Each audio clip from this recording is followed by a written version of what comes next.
Welcome, Nico. Okay, so we're gonna read Country Girls first, and then we'll read yours afterwards. Is that okay, Nico? Sound good?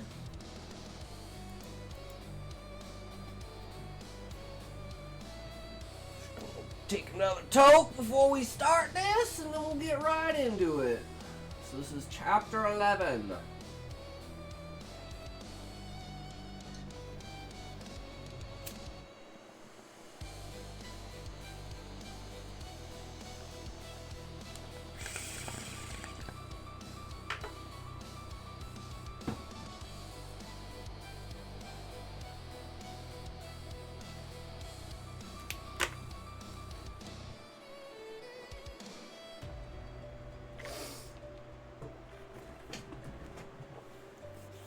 Country Girl, Chapter 11, Last Will and Testament. Until the day she died, Ellie wouldn't be able to tell how Cord had gotten them home from the old iron gate. When she woke the next morning, she felt like her skull had been cleaved in two. Walking into the kitchen, she hoped more than anything that Talia would take pity on her and brew an exceedingly strong cup of coffee. She was surprised when she opened the door. It was Aaron, not Talia, waiting for her with a sympathetic expression and cup in hand. "Hey, I thought you might need it." He handed the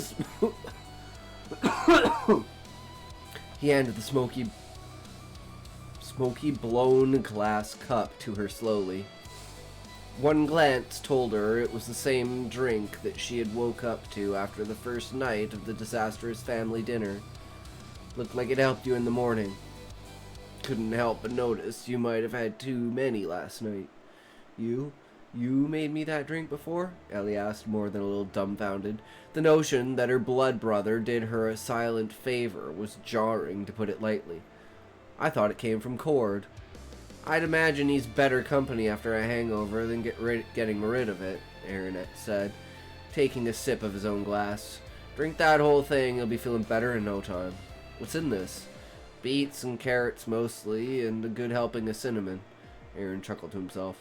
When I opened the fiddle, Leanne suggested if I'm catering to lawmen at night, it'd do well to have a way for them to sober up quick come morning. I think I'd like your wife. Ellie let her guard down with every gulp of the strange beverage as they stood in the empty kitchen. She'd only heard through the grapevine that some Kalamnu girl had caught Aaron's eye, and been the reason he finally settled down.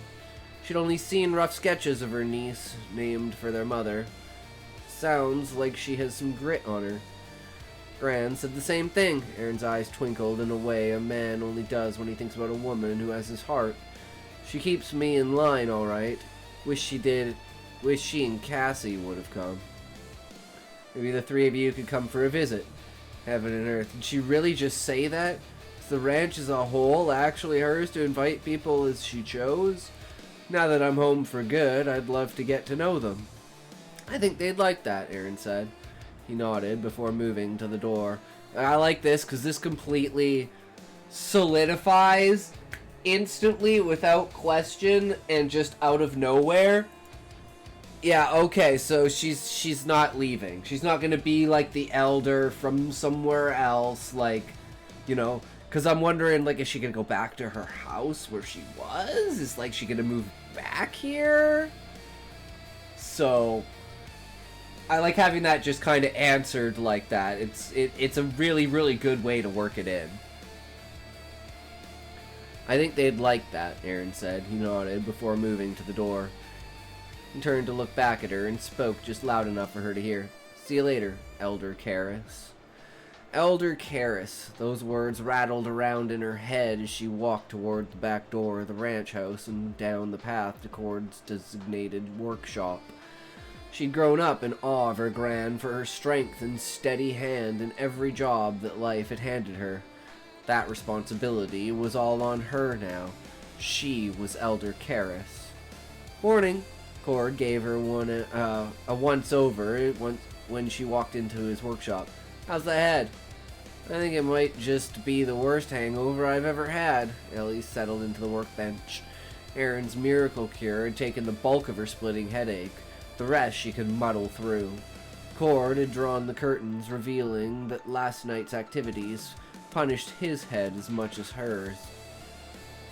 Elv, you're white as a sheet. Come on, let's take a walk. I think we could both use some air.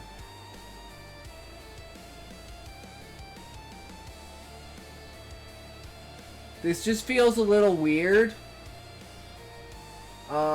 Just gonna say country girl. Cause it's like he draws the curtains closed basically to like cover his eyes, and then immediately the next sentence is them going outside into the sun that he just covered up.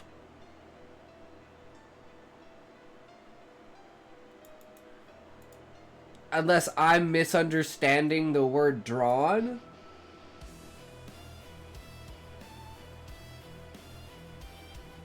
Because doesn't that mean they're closed?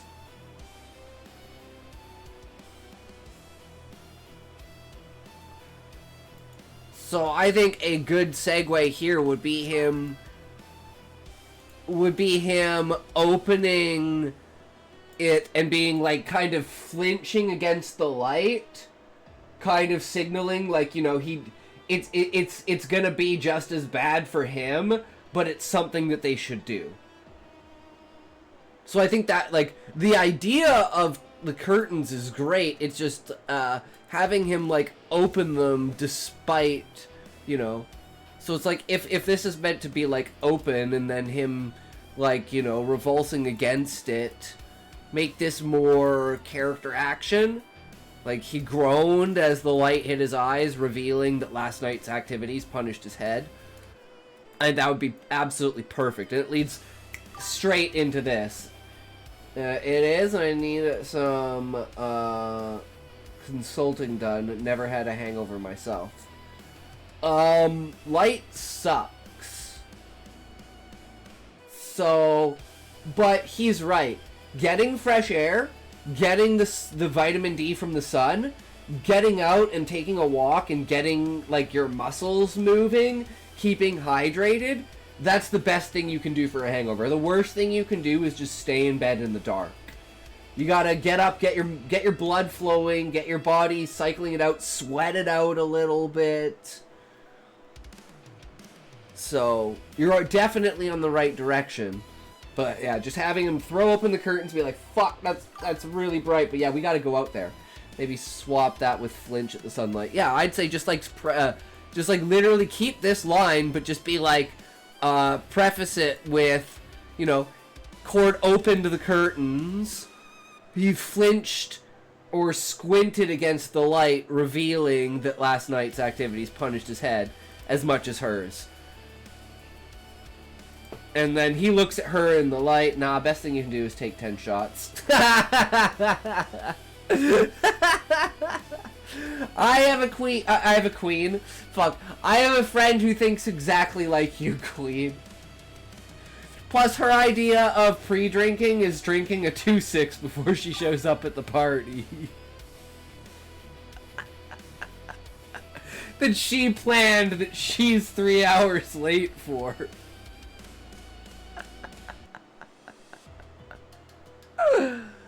Oh man, self-imposed 1-drink limit since I turned 21. Nice, country girl. I drink a little bit, but I don't really care for it. I like to smoke because there's no hangover. Just depends if you're smoking sativa or hybrid or indica, whether you're like being put to sleep or not. I'm just always perpetually tired. So I try to amp myself up to give me that rumble in energy. You need to keep the blood flowing. Fully intended to go to my grave, honestly. Able to say I've never been drunk. That's a legit goal. I was going to say that with being high, and then my parents gave me weed, and I was like, well, it's not, doesn't really do anything, right? Kinda does, but like not really.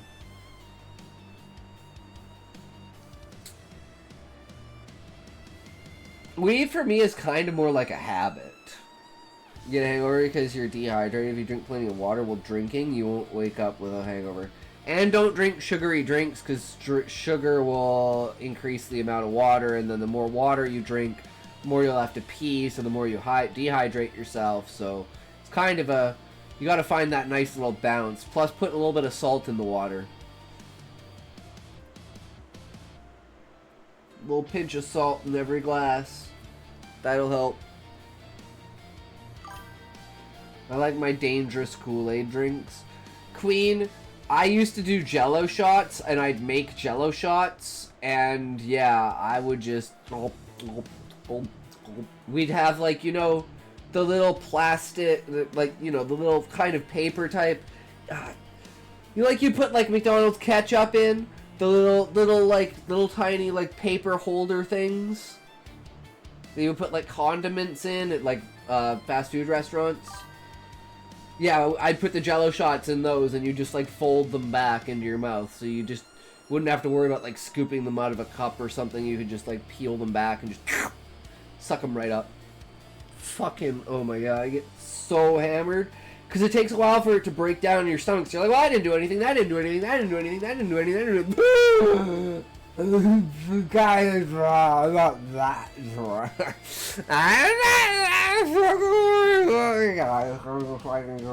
I can't stand up right now. Yeah, I'm dying.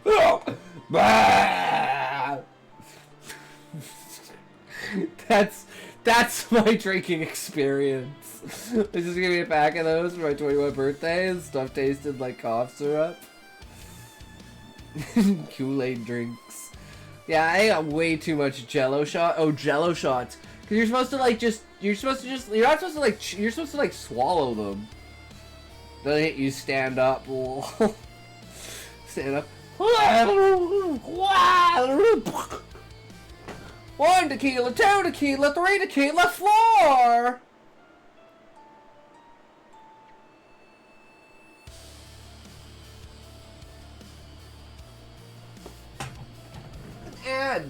Ads interrupting everything. Ads interrupting absolutely everything. Interrupt, ads just interrupt.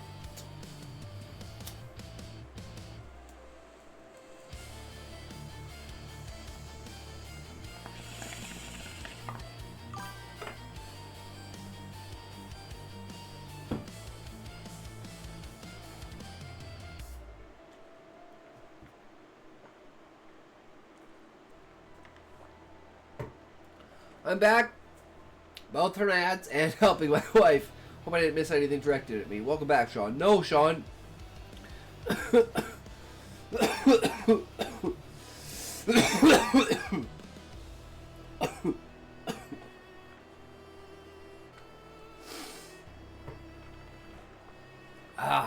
We're reading CountryGirl's story.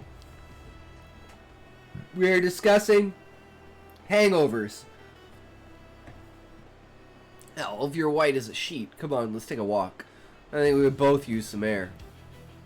Cord had always been good for his blunt honesty and knowing what Ellie needed, no matter how stubborn she wanted to be about it. Stepping into the bright new day, they both tilted their hat brims to shade their eyes. Looks like it's a beautiful day. Want to head to the dugout perch over the river. You know, it was always Kay's favorite spot. Sure, lead the way. Plenty of excitement last night. Path from the back door of Cord's workshop was wide enough for them to walk side by side. So shall we take stock?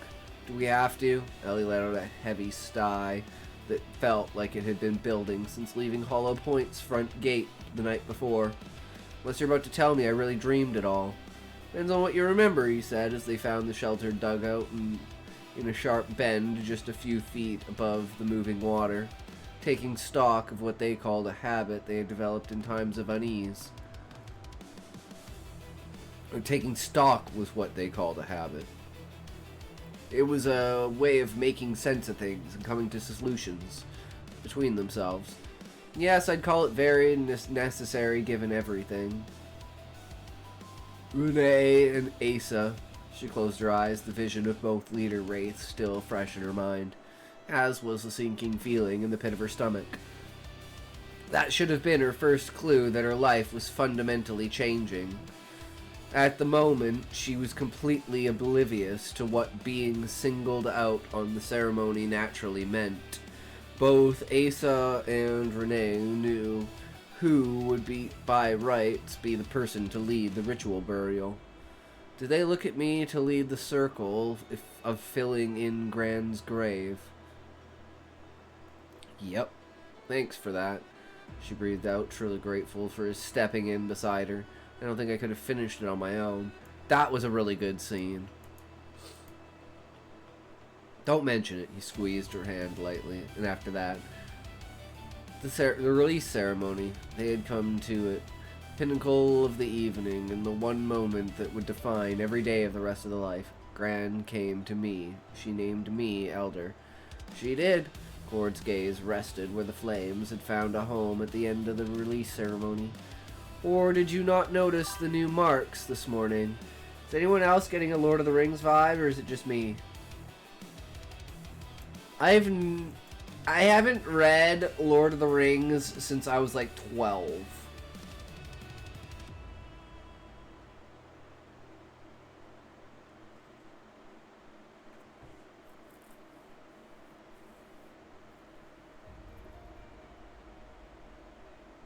So, I don't know.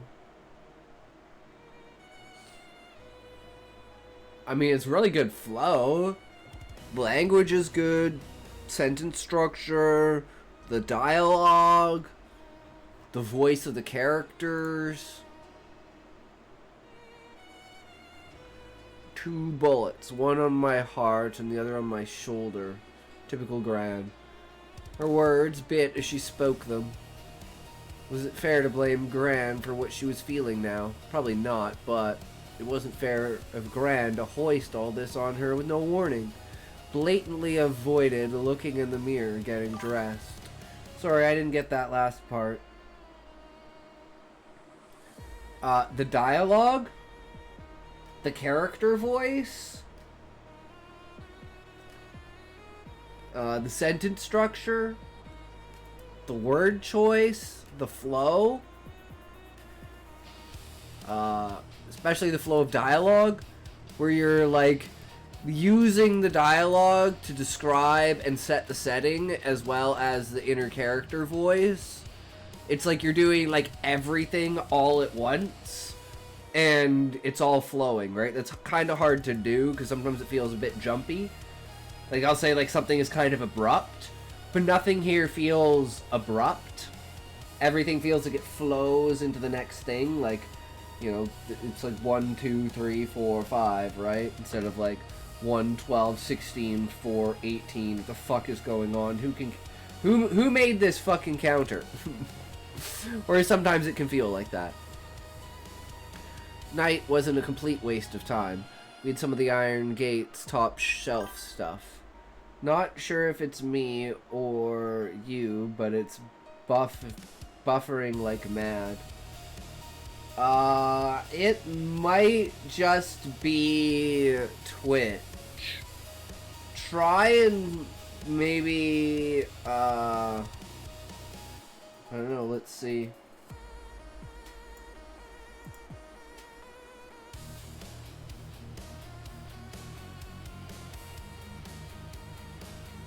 Everything looks good on my end. Hasn't said I dropped any frames. It's probably fucking Twitch. Twitch, man! That's why we stream on other platforms. Because I don't want you to be forced to watch on Twitch. And forced to watch ads. If you want, you can always go over to Kick, over to Twitter, over to Rumble. Any one of those. And if you miss it, it's always on YouTube. Yeah, I missed all of that.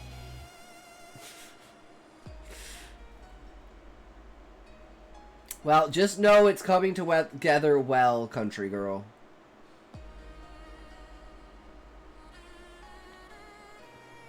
So far with your writing style, again, it's like probably if Knots is like a 7.5, yours is like probably a 6.8 to 7. Like, it's more than 6.5, but I don't know if it's quite a 7. And one of the main things is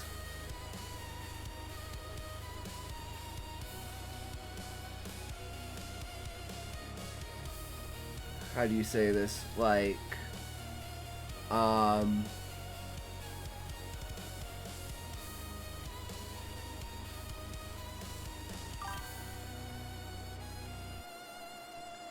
plot and conflict. Last solid thing I heard was taking stock.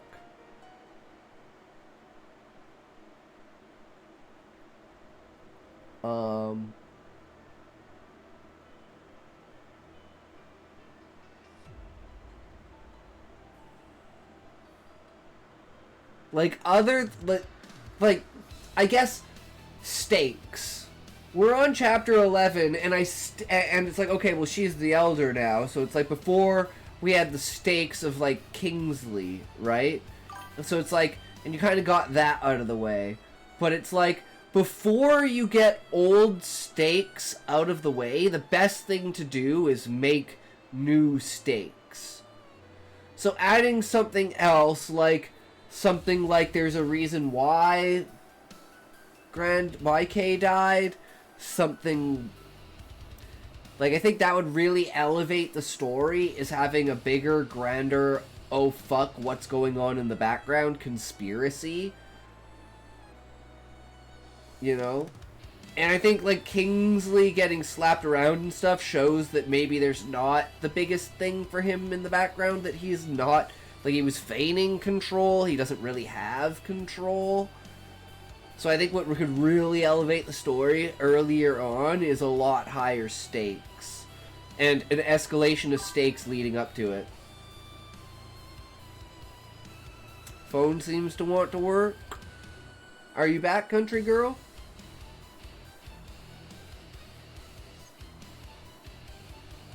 So I think the story, I think the story itself is what's holding it back. The plot. The characters are great, the interactions are great, the dialogue is great, the flow is great. The story itself, like the plot, not the setting and like what's actually happening, but like foreshadowing for the future, like building up something more for you to grab onto, that you're always reaching into the shadows, that anytime anything is resolved, there's always something new around the corner, right? Like, I'm just waiting for some great catastrophe to befall now that the character is the elder, right? Some sort of information to know, like maybe she would be, you know, get some information from Kay, like, oh, I was assassinated, and it's like, oh my god, this hasn't happened before, you know, kind of thing, or something like that. Or I don't know, I just feel like, at least for me, the stakes aren't high enough, and that's something that, like, that small change can really change the story from, like, a 6.5 and a 7 to, like, an 8 or an 8.5. Nah, died of stroke complications. Easy. Then, more stuff to do with, like, Kingsley and, like, a conspiracy in the background, and, like, more emphasis and, like, actual power to him saying that, you know, she rigged, like, Ellie rigged the system or something like that. You know, more than just an emotional reason why she doesn't like the werewolves. Like, I think just establishing in, like, chapter 4 or 5, when she gets to, like, starts talking to Cord and, like, Kingsley shows up, that it adds even more to the stakes. Like, it's just like you've been luring at Kingsley. Okay, Kingsley showed up. Now lure us to something else. Now that you've dealt with Kingsley, show us that other thing, and then escalate something else, and then just keep escalating from there. Because I'm sure it's there, but I think more foreshadowing earlier on will help the story more, and get more grasp of the bigger bigger things that are like outside of the character, like things that you'll see as the reader that the character won't see because the character is too much in their mind at the moment, and you're like almost screaming at the character like, notice the signs, please, you know. In the Immortals of Kingsman, the service, Secret Service, not that kind of story, bro.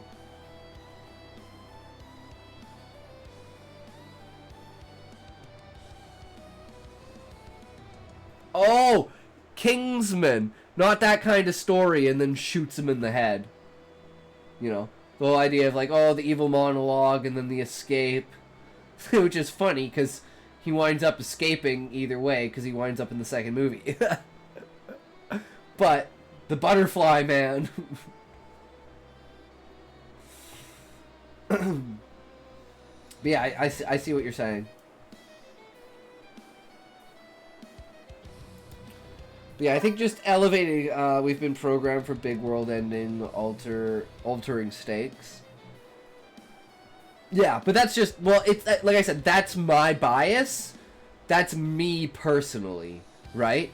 That's why you have to look at it like, everything else is like an 8, but just the plot itself, to me, is just, I need something bigger. And it seems like there's the smallest hint that it could be there, but it's not enough to grasp onto, right? Like, there's other covens, there's the werewolves, there might be vampires, there could be centaurs, there could be other fantasy, like, creatures, goblins, right? Like, who knows what this world has in store? And getting more of that is what I want. But, again, it's like, is that what you want as the author? So don't let my bias and my want for increased stakes affect your view of the story and your artistic apparatus, right? Like with Sean, where I told Sean the main reason that I just don't kind of like resonate, like I wouldn't go out of my way to read Sean's story because it doesn't have high enough stakes for me. I need, like, world-ending, character-down, grimdark, bad. Like, but that's just me, right? It's like the same with Callie. I really enjoy Callie's imagination, and I'm going to absolutely love Classroom Sonata because it's going to be that dark, grim with his style of creativity attached to it. You know, in like the essence of a lost love story, right? Of a character who can never truly find themselves because they hate themselves. And it's that coming to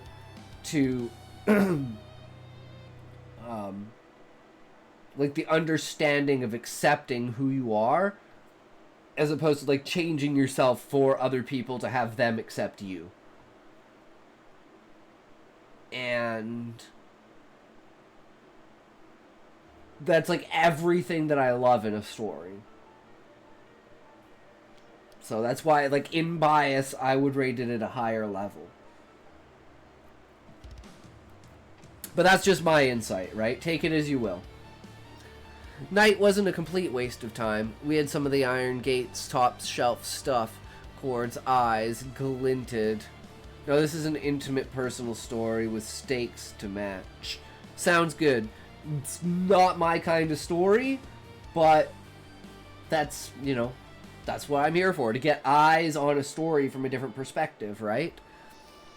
Cord's eyes then glinted with a spark that was gleeful malice at the next thought.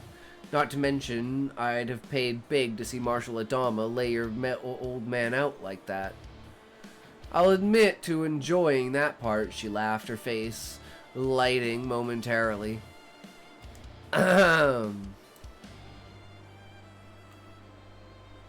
Who?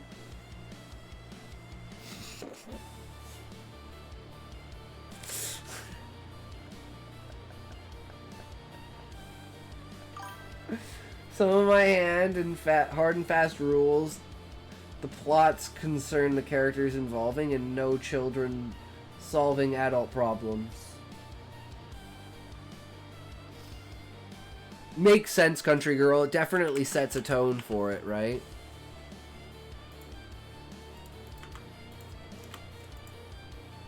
Wait, yes, it is an E. Kingsley. Kingsley raging about me being named Elder in front of half the town. Not so much. If Darren and your uncle didn't knock him down a peg for that one, I would have. As they finished a round of absolute... Is that another character that I'm like, wait, is this another old character name? Tad?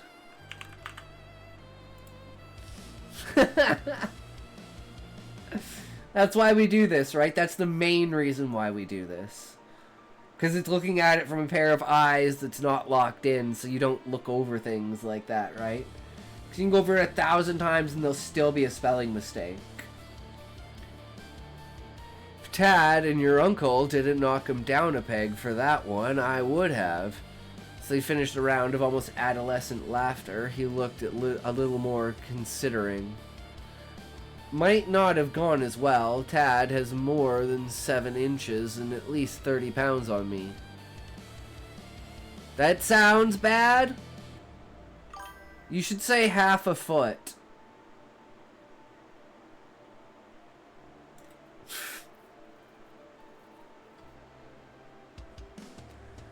Just coming from a guy, you should just say half a foot.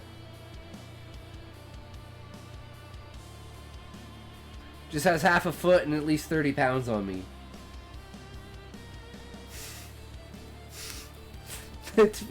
That's just bad word. I mean, if you want to keep it, you can. I just think that's bad word.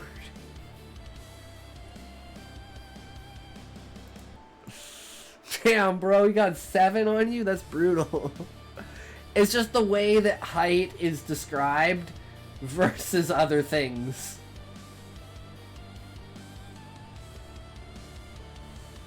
And especially if, like, that's Cord talking and that's a dude. I don't know, that's just a language thing to me. I don't know if anyone else feels that. Like, I understand you're trying to say height, but it just...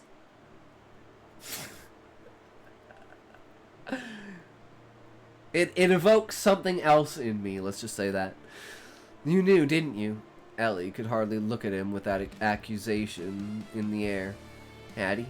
Cord, her oldest and dearest friend, really kept that much from her? That's why you didn't want me to start making too many plans before her release. You knew I was going to be named successor. How much did she tell you? It was never in so many words, and I know neither of us wanted you to have to deal with everything all at once. Guilt mingled with relief was written in clearly in his eyes as in the tone of his voice. Kay mentioned enough here and there that I understood what she was planning.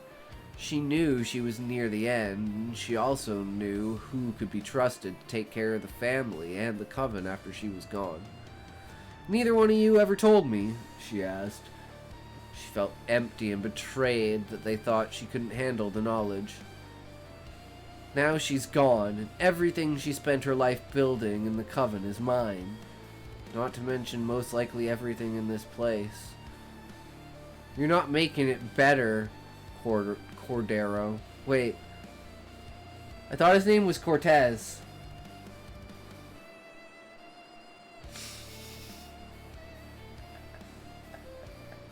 What do people just call him different names?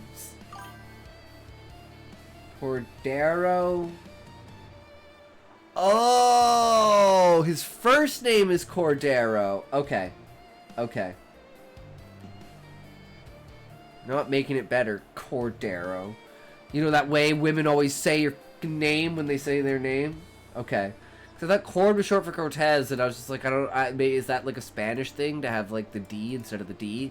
The T, like the way like Siobhan is usually shortened to Shiv, even though it's Shav.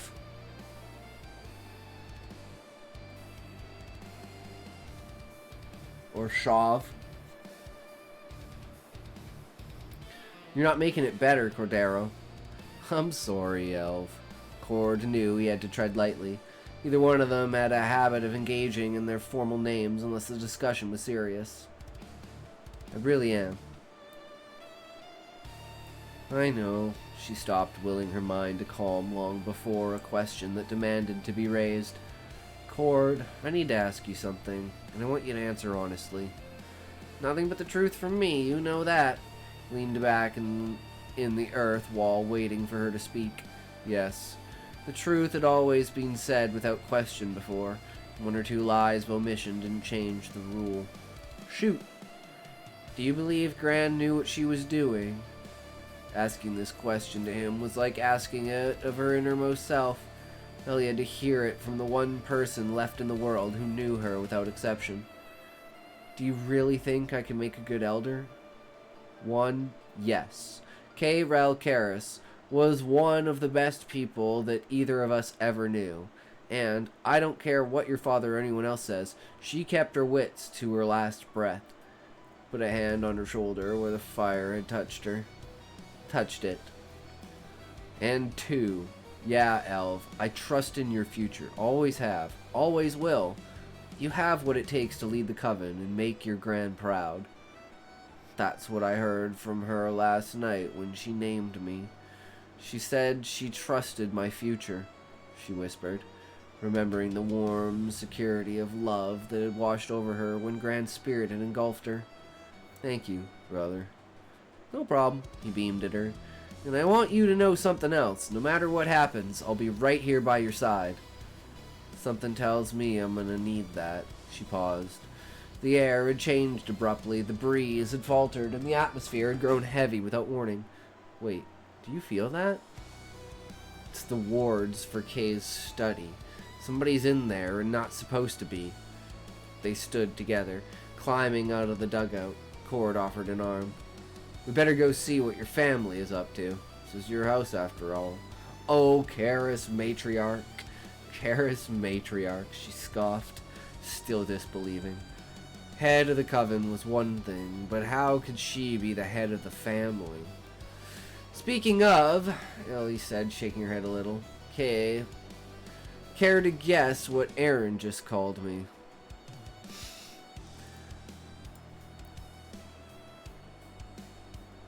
I'm sorry.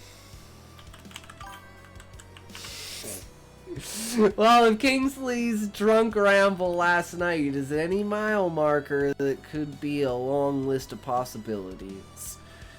Grimaced and started ticking off options on his fingers. Spoiled, loose little girl over in her head. Over in her head. Oh no, sunk before you could even start swimming. I changed all of these! Damn it! It reverted back to the old one! No! How could it possibly do such a thing? That's not fair! Okay, again? Like, it's just coming... I don't know, but using this term specifically...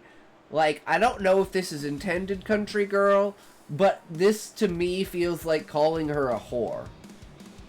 Is that the intention?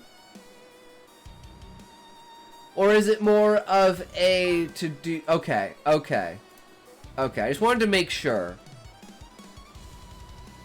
Because, like, there's a couple of other meanings, but that's, like... Yeah. Especially the way that, like... Obviously, Kingsley's talked that way about Ellie before, and that just instantly set Tad off. And Tad knew exactly what he was going to say. Vocab of the time. Yeah. Totally makes sense. Called me Elder Karis. Ellie said quietly amid Cord's suggestions. He just said it like he knew all along it was going to be me. Your Gran might have given him an idea or two, bobbed his head. Apparently there was another thing her brother knew she didn't. I'll say this for at least one of your brothers. He's been getting closer to Miss Kay in the last couple of years. Out from under your old man's thumb. That's good to know. They returned to the house and made a beeline for the study when they heard the raised voices of what was plainly a spirited debate already going on. Ellie motioned to Cord to stay quiet behind her as she creaked the door open enough to hear more clearly. She was about to meet opposition within the ranks of her own coven. It was best she heard the opinions candidly before they knew she was there. There has to be a way to contest this. Merle, Wes, legitimate legality in the territory is your business.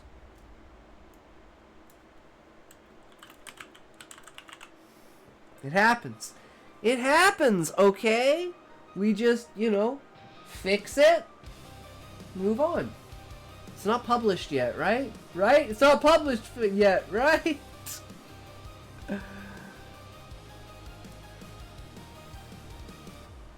The power of changing your character's name.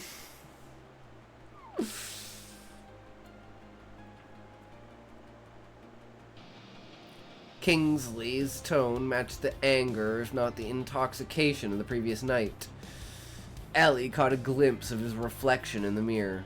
He straightened his posture and the lapels of his jacket. My mother left the coven to Elvina. It's proof she couldn't have been in her senses. How nice of you to remember.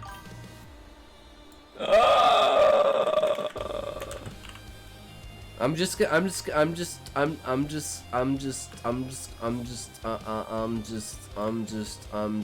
go like this, and I'm gonna go like this, and I'm gonna go on, and I'm gonna go, okay, 1, 2, 3, 4, 5, 6, 7, 8, 9, 10, 11, 12, 13, 14, 15. Okay, I think we've seen enough. I think we've seen enough.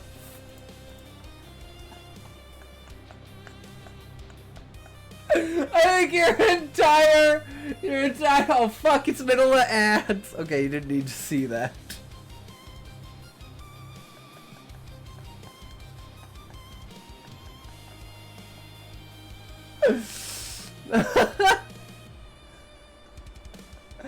It happens at least 25 times.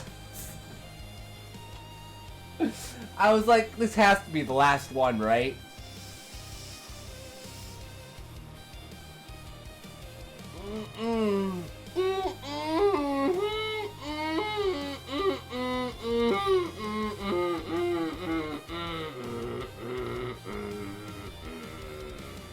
Nope. No. Yeah. No. Not nip. No. No.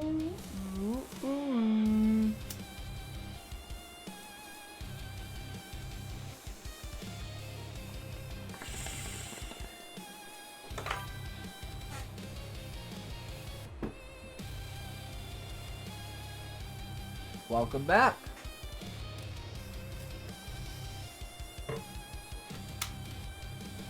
So you're not going to be happy, country girl, but there's about 25 more Ronins. So be prepared. I'm just warning you. Be prepared. I counted 17, and we were only like halfway down the rest of the chapter. So there could be more. Apparently we talk about him a lot in this chapter.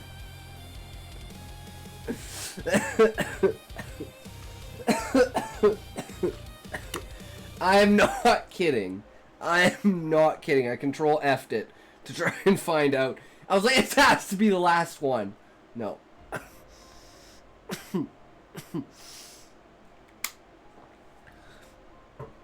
I went through this 4 times! I had to write a notepad file to write all the names of my characters and add descriptions. I confused Cora for Jean despite doing that. I mean, Sean, it's... yeah. It's bound to happen once in a while, right? And if people don't have a clear image of what the character is, then when that happens...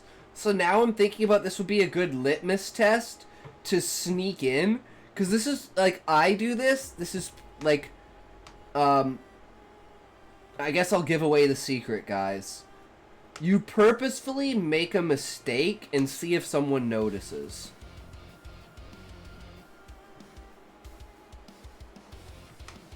Does that make sense? Specifically, usually to do with a character. Something like, that's like important to the plot. Like, you know,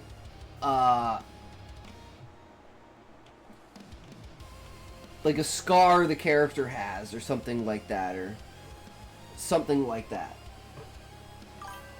Kingsley was one of the most recent people to get their name changed. Makes sense. But yeah, you put in a purposeful mistake with a character, like mischaracterizing a character or a personality trait that a character wouldn't have, and then when a beta reader is reading it, if they don't notice that, like, bring it up with them. And then figure out why they didn't notice, and if it's because they're not too connected to the character that they can't tell them apart that much, then that's just something to work on, right?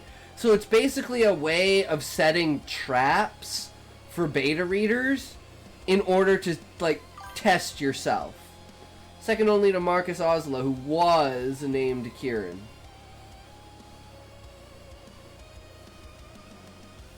Okay. And that's the guy who was, had an arranged marriage with Ellie until everything happened and she left.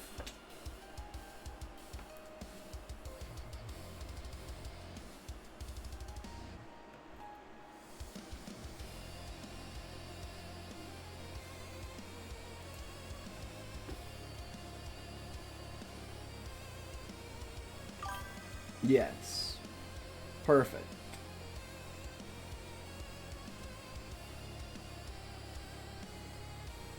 All right.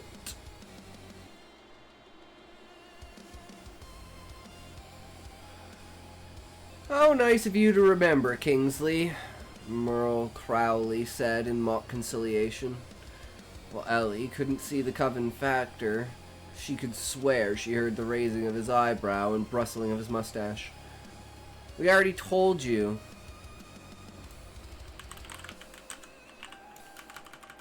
We need to do this a lot. Kingsley, it's what we've been saying all night. Miss K's release ceremony may have yielded unexpected results, but there was nothing illegal about it. Your mother's last rite is ironclad in traditions and laws. She had a right to choose her successor, and she did just that. Ellie heard her uncle's voice and the creaking of the wood floor under the couch where he must have been lounging. So you do such a great job setting the scene through character action, right?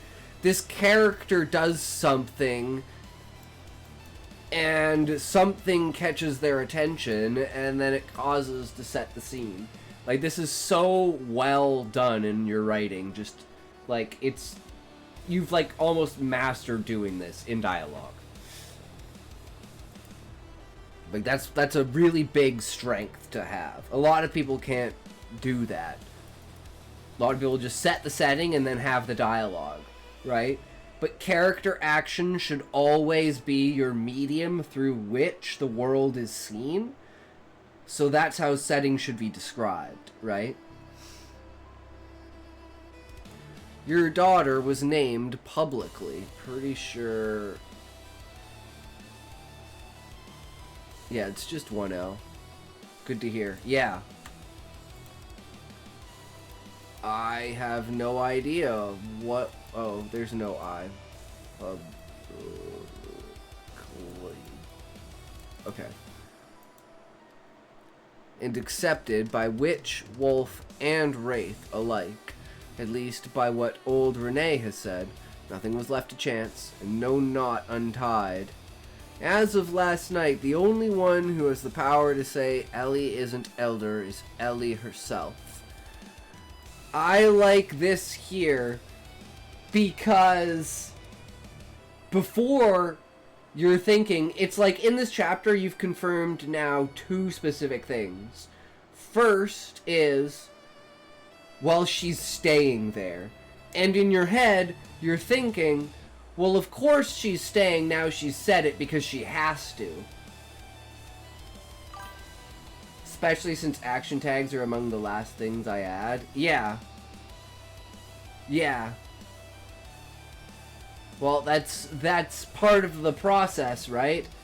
And then it can set everything up. You know what has to be said, and then you know how it is said once you know what it is, right? It's harder to know how it's said when you don't know what it is. And it's like an order of things, right? Like the idea of like bed mass, right? Like there's an order of operations in the mathematics of it that make it like click and work and resonate, right? And now here you're saying Ellie has the power to choose to walk away. And since you've already confirmed that she's staying, that makes that statement earlier even more powerful. Dialogue, I'm pretty confident in. Setting descriptions, not so much. And you don't really need to, like, you know, the smallest, tiniest things. The only things you really need about setting are atmosphere and things that are inherent to the scene. So it's like, when someone sits down, it doesn't seem like the chair they sat in appears out of nowhere. That's probably the biggest problem people have with setting, is that they don't set things up that need to be in the scene. Like that stool over there, you know, the painting on the wall. It's like the idea of like Chekhov's gun. You show the gun, you gotta use the gun. If you're gonna use the gun, you gotta show the gun. Should be things like character would take note of. Yeah, and in this case, that's exactly the way it is, because she only would take note of him sitting in the chair because she heard the creaking of the wood on the floor under the couch. And she's used to hearing that from people sitting on the couch.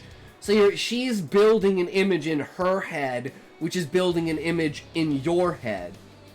And the way that that's done means you don't have to say, oh, there was a green couch that he sat on that creaked. You're using the character's approach to their perspective to build the setting up. As well as setting the mood of the character, because obviously they're lounging in a chair. You know, they're not, like, threatened by what's going on. And the other character is the one who doesn't have any power in it, right?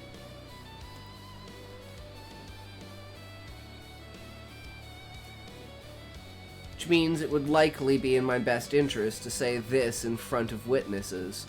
I've got no intention of stepping down. Ellie watched as every eye in the study turned to her, walking through the door with Cord trailing her closely. She saw that the study contained at least one member of each Coven family. How the hell was she going to manage this? She had no idea, but she was stranded well in the forest now. And the only way out was through. I would say, well, into the forest?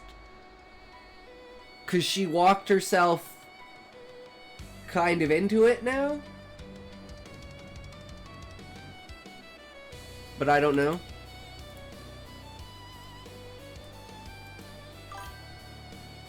Otherwise, I'd say, like, I don't know, just well in doesn't seem right.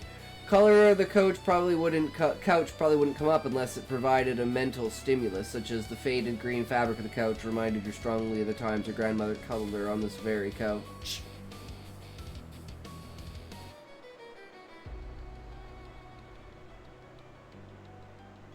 True, Sean.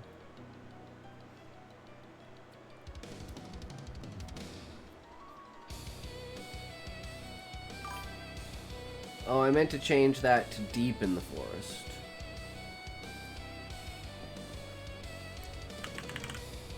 She was stranded deep in the forest now, and the only way out was through. Sorry to keep you folks waiting. I didn't realize I'd called a meeting. Miss, that's... I love the cheekiness.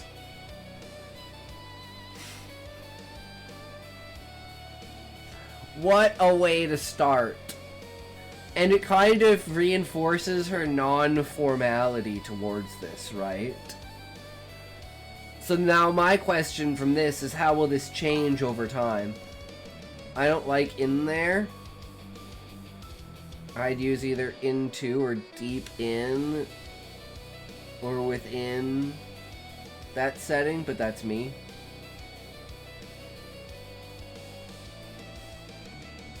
You mean deep in the forest, Sean? Even with the, like, removing the well?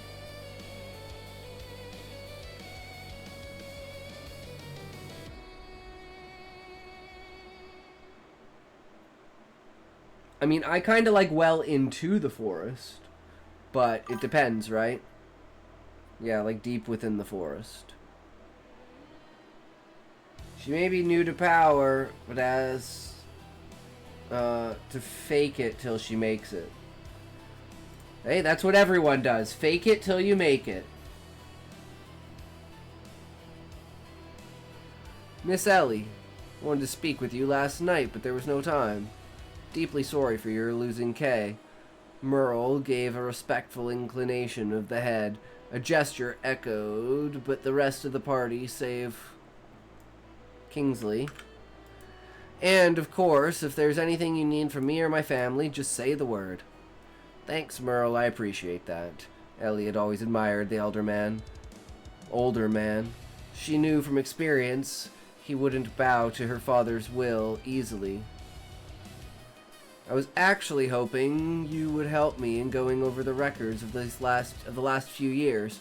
Gran was always detailed, but I'm afraid I'm a bit out of practice with her shorthand. Of course. He nodded to her respectfully. Ellie didn't miss the forbidding look he shot to her father. Come on into town on the next few days and I'll help you get settled in. Thanks, Merle. That's kind of funny because I have an uncle named Merle.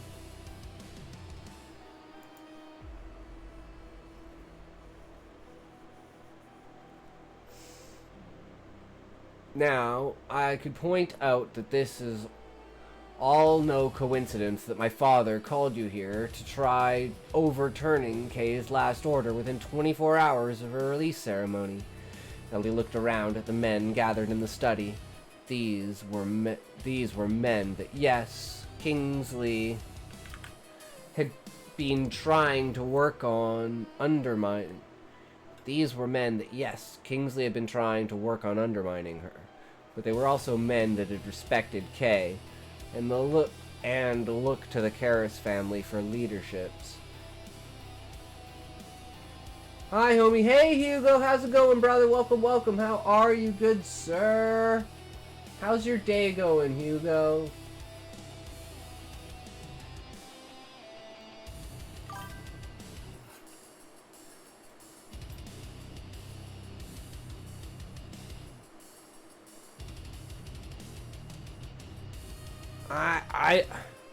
I don't know about this.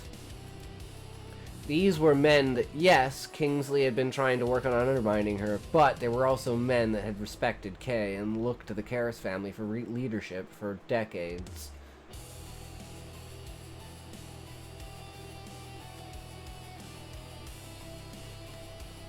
I guess it's just a stylistic choice, right? For voice.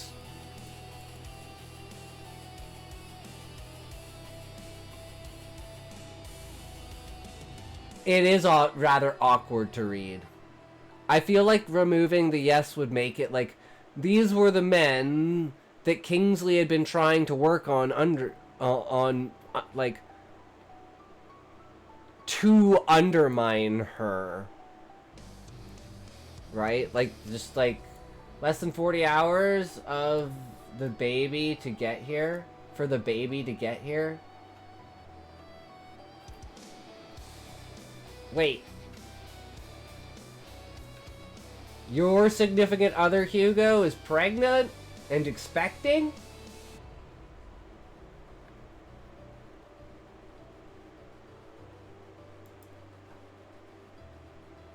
One of the men that Kingsley had been attempting to corrupt so they would help him to undermine her. Yeah, something like that, Sean. But if so, oh, I probably never mentioned my wife's pregnant and in her 39th week tomorrow. Damn, Hugo, congratulations, bro. Congratulations, that's amazing. Do you know if it's a boy or a girl? Do you have a name? That's so cool. Yeah, is it your first? Sean, I think, is the only one here who has kids. I'm just a single loner. My sister has 2 kids, though. So I got a niece and a nephew to keep me company.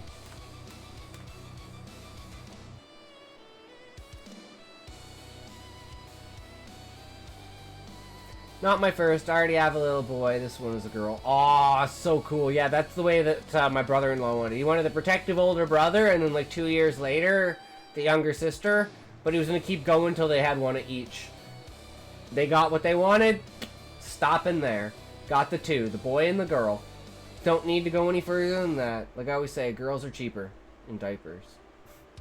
I'm good with 2. Yeah, 2's a good number. A boy and a girl? Perfect.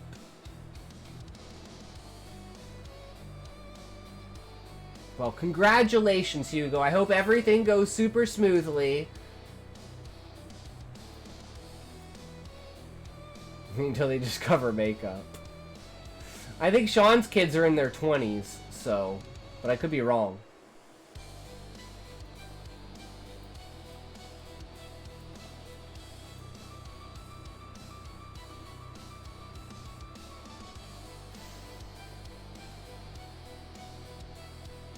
Yeah, so this sentence is kind of awkward, but other than that, it doesn't take discovering makeup. It's as soon as the diapers come off, and then the girl's immediately more expensive.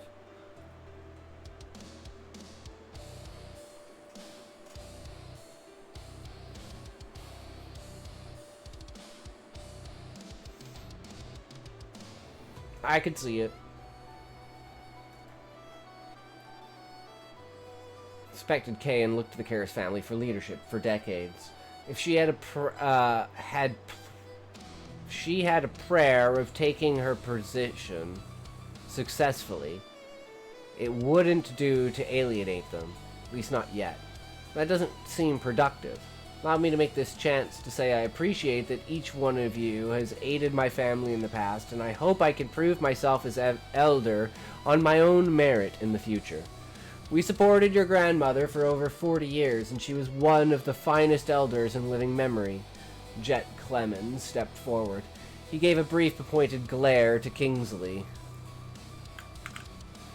Charles Oslo and Low Ace Lenny Ives.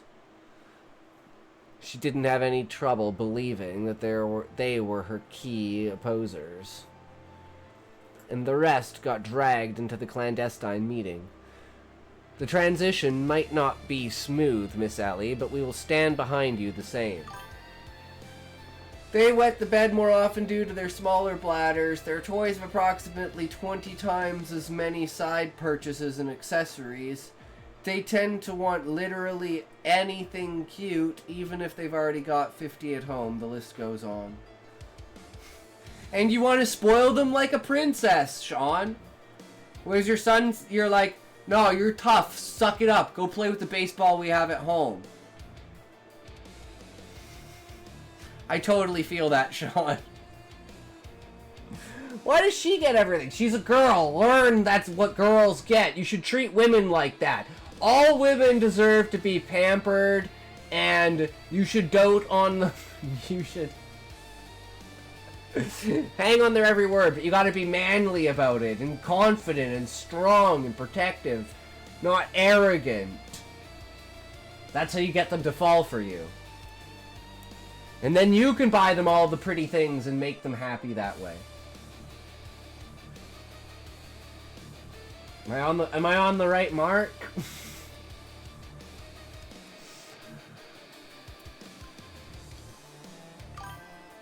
My girls knew exactly how to manipulate me. Dad, can I have that Barbie?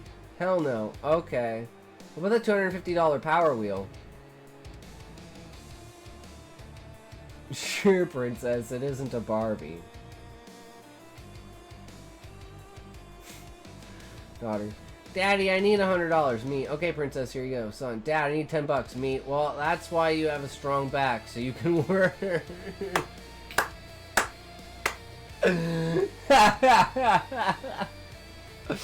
Exactly, Hugo. I love it.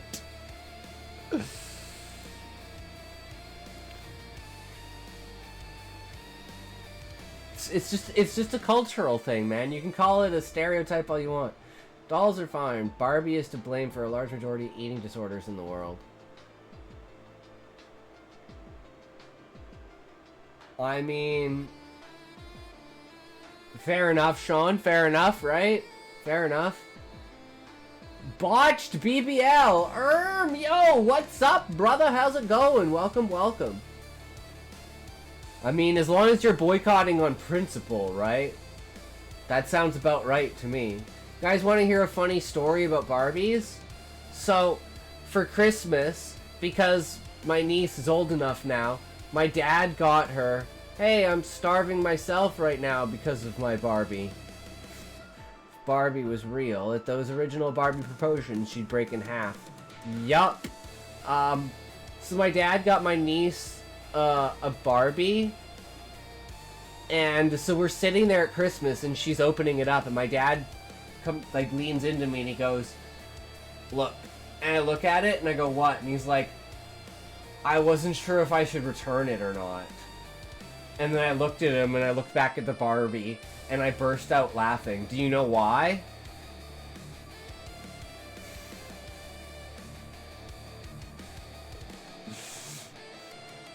Barbie was black. Yeah, it's like, is it racist if I want to send it back? Like, it's not that I don't, like, I care that it's black. It's that, like, it's not what I ordered. I ordered a white one. Homeless guy, hey buddy, do you have some change? Me. Look, today my mom asked me for money for meds. My wife asked me for money for groceries. My daughter asked me for money for a dress. And my son asked me for money for gas. If I said no to them, what chance do you think you have? True, Hugo. Based, brother. If I had a penis, I would slingshot popcorn with my erection to my mouth. Mike? Wait, you don't have a penis, Mike? That's like the first thing you learn to do as a man. Funny a story about how I used to rip the heads off my sister's Barbies. The arms always took more effort in removal. I would like rip the heads off and the arms off, and I put the arms where the legs were. I put the legs where the arms were, and then I'd swap like the male Ken heads onto like the female bodies. And it would fucking... I do it with like my sister's friends' toys and shit like that too. God, I was a fucking shit disturber, man. I would piss so many people off to be like, stop fucking doing it. I want to do it even more. I'm like, you just pop the things out and fucking move them around. Like, she would get mad at me for that for no reason. Stupidest thing I laughed at today. A snake walks into a bar and the bartender says, how the fuck did you do that?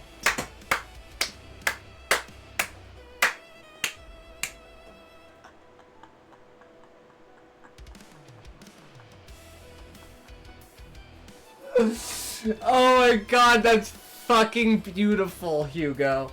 That is fucking beautiful. I'm immortalizing you. Oh wait, I gotta turn the thing on. Hold on. Edit panels. Chat creations. Where's chat creations?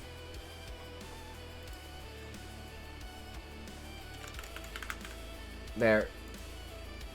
More immortalization in chat creations. That 100% deserves an immortalization. Snake walks in the bar after that and shoots the snake. The only method of playing with toys. Break it so you understand how it works. Wait a second. CountryGirl, are you just getting it now? The fact that it's a snake and snakes don't have legs? How would a snake walk? Trying to imagine a snake walking like its head's here, and then its body kind of goes down, and then back up again, and then down, and then back up again, and it's kind of like... I know why all the Ronins are still there. Is this an old version, Country Girl? Did you paste in the wrong version of the story? But Snake from that video game does not only have legs, but a gun too. Don't you mean Snake from that movie, Sean? We all know Snake was based off of,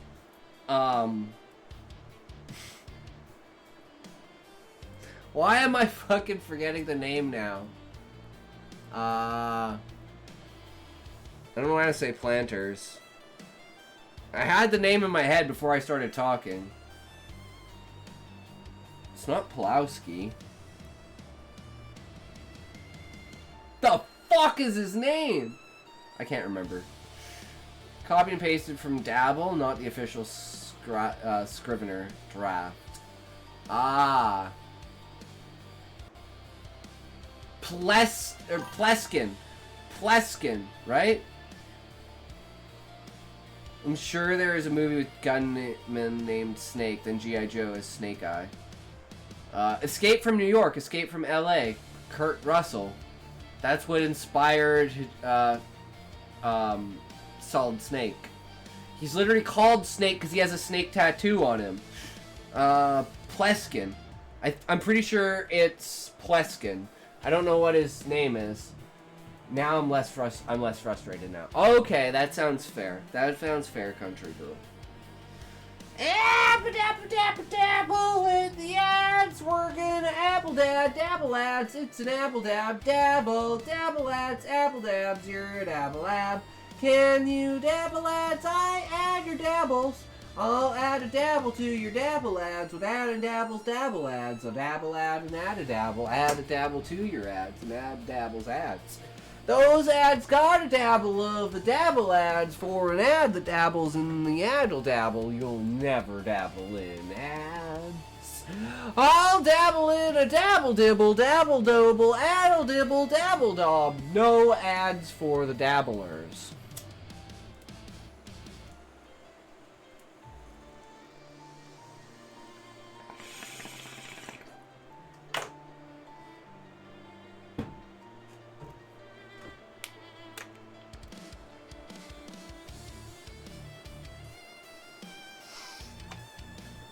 Batted ads, get out of here, batted ads. It's batted ads. Just because I'm batted ads doesn't mean ads are bad.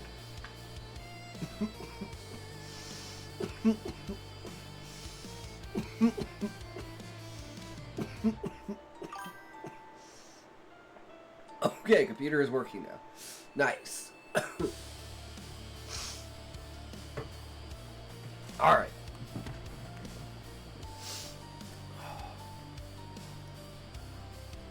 I'm told the next town council meeting is only a few weeks away, and I'm sure there's coven business to take care of before then. Ellie moved, making herself the focal point of the room by walking behind the desk. Okay, this is this is what I mean.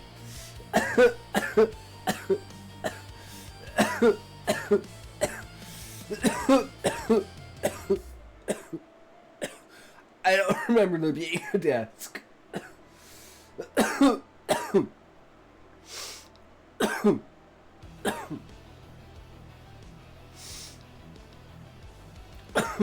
So, I'm pretty sure you didn't mention a desk. Because I was going to say that there hasn't been anything said about setting. So,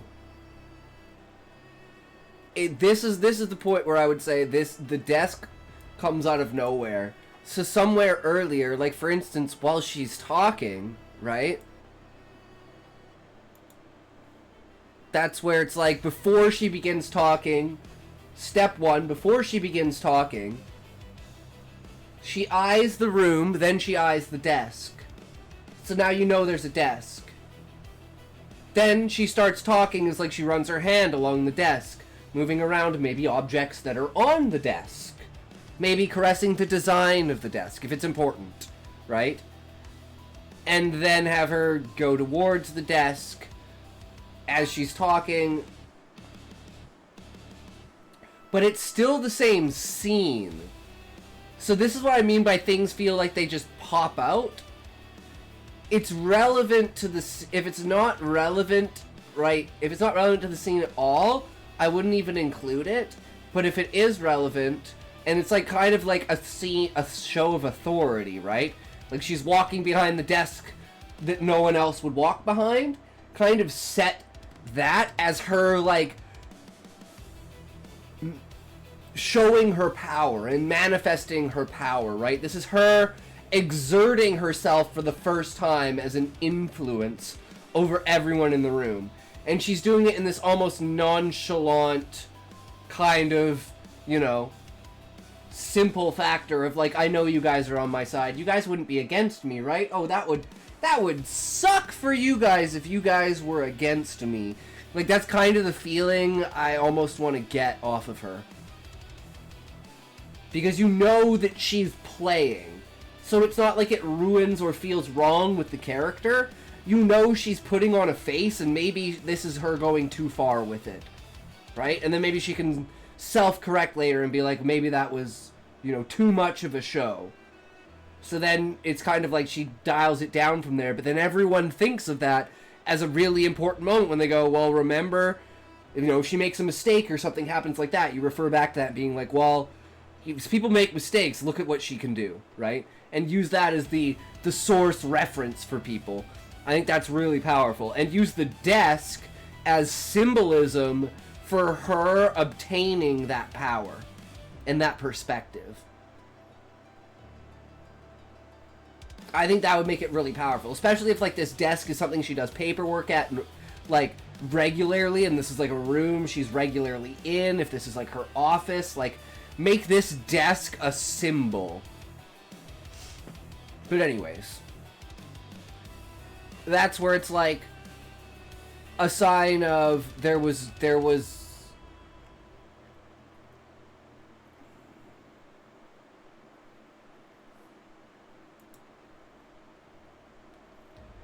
I wouldn't call it a slip up, but it's just like a missed opportunity, like I say, a missed opportunity on capitalization. That's like, that's my lingo for I'm not quite sure about this, but that's just me.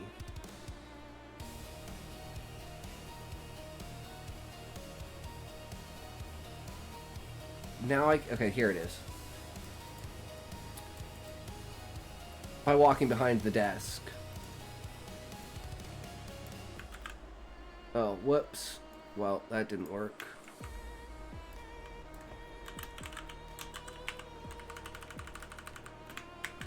Kingsley wasn't the only one to show marked displeasure with her action.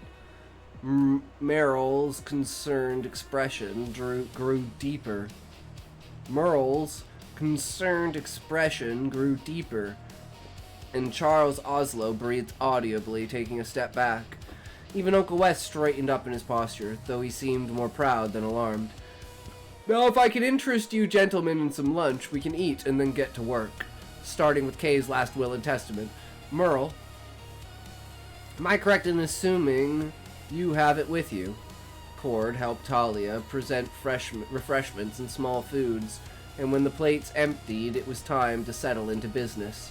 Doing so meant taking up every remotely comfortable spot on chair, couch, or rug in the great room. It wasn't necessary for the entire coven, or indeed those outside the Karras family, to be involved in the proceedings, but understanding that in the previous few days, mourning had been public, there was no making the will reading private. Will reading private. Yeah, now I'm less annoyed because I went through the Scrivener doc 4 times. The problem of having so many different drafts, right? You miss which one. There's 8 of them that say final.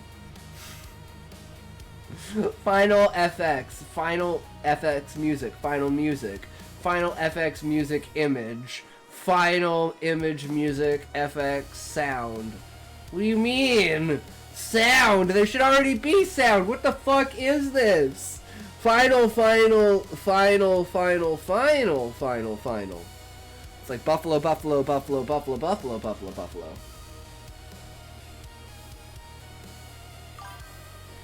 Scriv doesn't copy paste into Google Doc right. Yeah, and Google Doc sometimes doesn't work on copy pasting back into Scrivener. But it's usually pretty good. There are definitely times where I'm like, I'm pretty sure that did not do what it was supposed to do. Like, I wish it copied, like, everything, like the...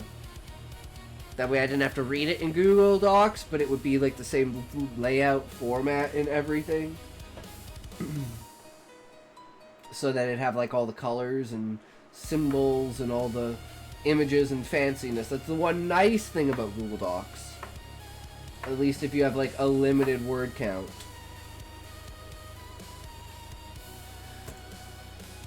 Alright, we all know Miss K was a woman of planning. Merle cleared his throat, putting on his reading glasses and looking down to the collections of paper he brought. She asked me over here last spring, informed me in a way that only she could that she wasn't getting any younger, and would I help her put her affairs in order before the time came that she couldn't do it herself. I, K. Ray, Marietta Karras, elder of the Palem Coven, being of sound mind and spirit, do declare this document to be my last will and testament. It was planned? She knew this was happening? Ronan and Ellie spoke. Kingsley and Ellie spoke. Not in unison of feeling at the same time. Ellie looked away, and she addressed the question to no one in particular. Kingsley's words were harsh and accusatory to Merle, who, with a cautious glance towards father and daughter, continued reading the document aloud.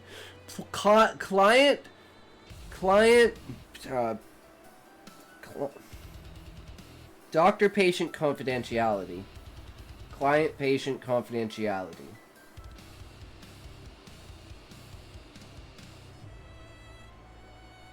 Can't tell you that shit. That's legal shit. Ronan Kingsley's looking at him like, why the fuck didn't you tell me, bro? I would have been better prepared. Lawyer, client confidentiality. Attorney, client. Yeah, those are the words I'm looking for. You know, I'm just bad at words, right? I'm like the one that applies to law. It's the same idea, right? It's like an NDA. It's basically an NDA. That's a better way to say it.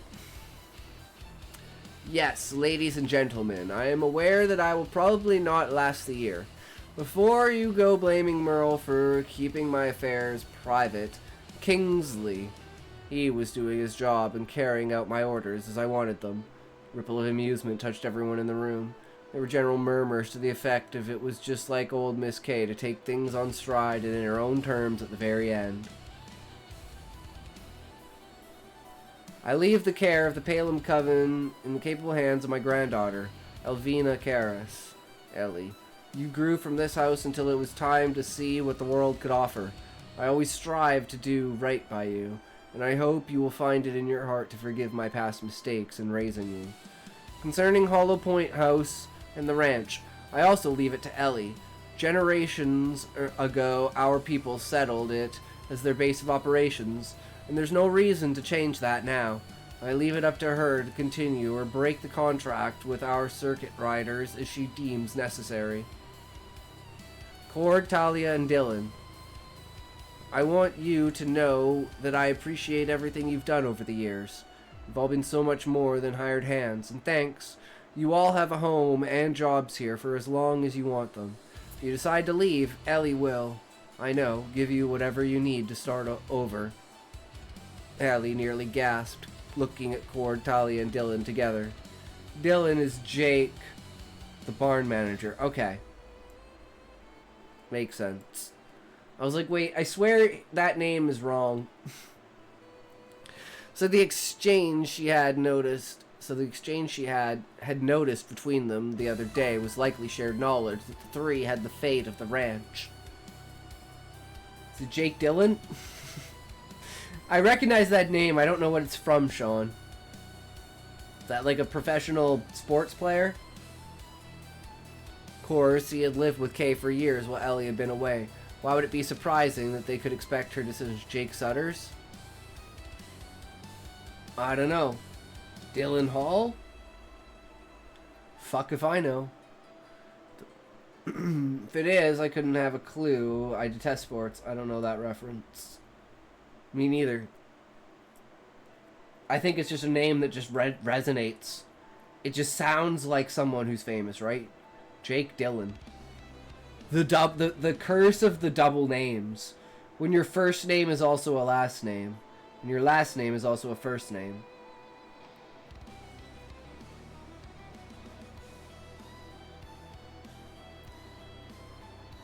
The rest of the will was fairly self-explanatory. Emmeline was left a portion of the good silver Kay had known she was fond of, that had belonged to some careless great-grandmother or another. A generous sum was given to the boys and younger grandchildren. They would withdraw it from the bank, or it would transfer to them when they came of age. I wasn't making one. It had Dylan there, but you said it was Jake, so I thought having Dylan as his family name was possible. It is possible, you never know, but I don't know if they even have family names because they're orphans, and if their family name was anything, it would be Karis.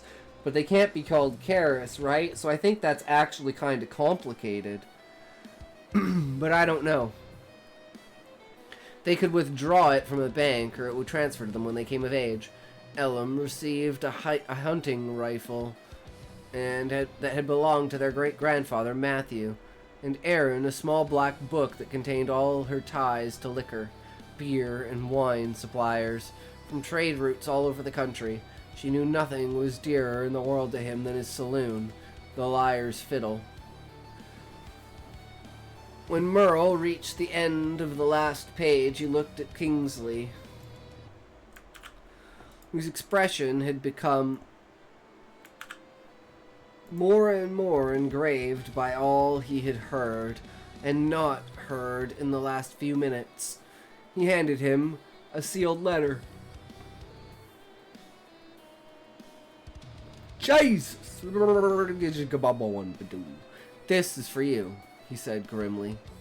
Kingsley took it with the kind of cautious distaste of a man gifted with a shirt made entirely of poison oak. Miss Kay told me she was sorry that this is how she left you. Always wished there could have been something to be done to make you mother and son again. The coven members soon departed, no doubt wanting to get home to spread the gossip as far as they could before the day's end. Rel Karis's will reading was the type of story that Palem drinking legends were made of. The day closed with nothing left to be done.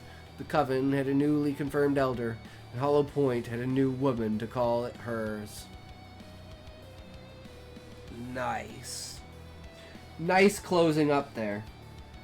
Yeah, other than that desk appearing out of nowhere and not capitalizing on that desk being the essence of which she's pronouncing her power from, even though you know as the reader it's an act and she knows it's an act, and even having that pointed out and saying maybe next time I'm not going to go so far and I'll leave this as the dire example of what not to do. Striking fear into the eyes of your enemies immediately. Yeah, but I think that tiny little bit will add so much more to the chapter when we get to that point. But you need those dips and lows, and now we're like sinking in. What is the world gonna look like a week from now, a month from now, a year from now? Can Ellie live up to the expectations? Is she even gonna try to live up to the expectations? And now we have all those answers, so it may be slow in a sense, but it gives us a lot of the answers that we've wanted and needed. So even without that capitalization on the feeling of her presence, it's still a great chapter.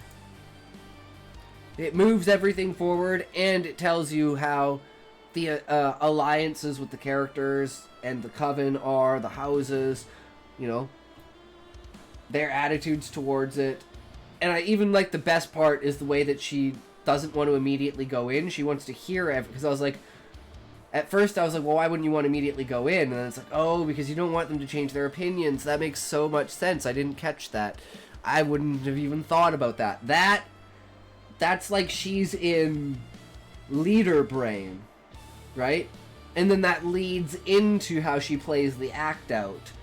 So I think that was capitalized on, but like that, the leading of it is where the desk would come in. And she's like, this is how I'm gonna do it. Maybe even hinting then that she's like building the image in her head of her walking around the desk. So it's like you already know the desk is a point of power that's going to show office, essentially. And then her authority is just like immediately felt. And it's like, oh, it feels so good for everyone else to look at Kingsley the way they used to look at her. How the turns have tabled. Hugo, but if you're still here, Hugo, and you have a chapter for us that you want us to read, good sir, we can now move on. The best way to tell if a man is honest, ask him. He'll both be surprised, but the liars will have to think for a second. That's profound, country girl. I like that. I like that a lot. Straightforward confrontation and find out. There's like a psychological thing of like, if your eyes shoot, I don't know which side it is, but your eyes shoot up to one side, it's you going for memory. If your eyes shoot up to the other side, it's going for imagination. I always remember that. It's just one of those body language things that you kind of learn, and it's like the sides of your brain, right? So you can kind of tell. And then there's the hesitation, the having to think for a second. And then the more you interrogate them, the more their story falls apart, the more they're lying. And remember this, country girl. I pull things out of my ass, and if I don't give an example, I don't know what I'm talking about. So call me out if I don't give an example. Oh, since I missed it, any thoughts on the Cord Ellie taking stock bit? You mean them sitting there and just kind of taking a breath, getting away from it, you know, kind of just having it's like they get to be themselves for the last time. Yeah, I really feel it's the last time they get to talk as themselves. You know, like from now on they're going to be like too busy, too burdened, too much shit going on that, you know. So it's like that's like an affirmation moment of their relationship. Maybe there should even be something in there like, you know. No, you know what? I think that would be heavy-handed if you did something like that. I think it's perfect the way it is. I think it would be heavy-handed if you did something like, oh, do you ever think our relationship would grow apart because of this? Do you ever think politics would ever put a wheel between us kind of ideal? And I think it would be heavy-handed if you did something like that. I think leaving it at that and just knowing that their relationship is going to be fine is perfect. And that's like the direction the story should take. I dislike Reincarnated is in inanimate object story in general. There are good ones, but most aren't. This title, I misread at first. When I woke up, I was reincarnated as a cart. What did you think it said, Sean?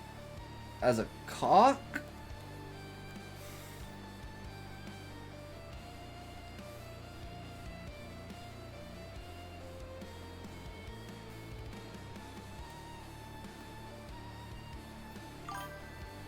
Thought it said cat, and I was like, oh, okay, kinda lucky.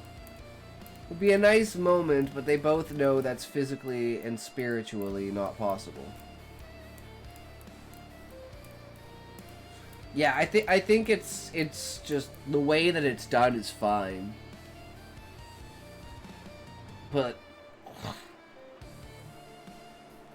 it does feel like that final moment of them being themselves together, at least for a while, you know? Like, they know they're gonna have to put responsibilities ahead of that.